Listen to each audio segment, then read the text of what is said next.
మనము చేసుకునేది రాజయోగం. రాజయోగంలో వన్ ఆఫ్ ద పార్టీస్ చెప్పండి, anyone? Hatha yoga is one of the parties రాజయోగం. హఠయోగాలో ఎన్ని అంశాలు ఉంటాయమ్మా?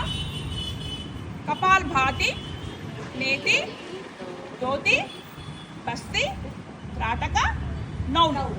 ఇవన్నీ కలిపితే ఏమవుతుంది? హఠయోగం. హఠయోగం. అదే విధముగా మనకి ఎన్ని ప్రాణాలు ఉంటాయి? ఏంటి అవి? అవి పంచభూతాలు, పంచ ప్రాణాలమ్మా. ఆ అమ్మాయి గోరిందా కంటే పంచ ప్రాణాలమ్మా, ఆ అమ్మాయికి ఏదో గోంగూర పచ్చడి అంటే పంచ ప్రాణాలమ్మా అంటూ ఉంటారు కదా. ఆ ఏంటి అంటే గుర్తుపెట్టుకోండి, అపాన, వ్యాన, సమాన, ప్రాణ.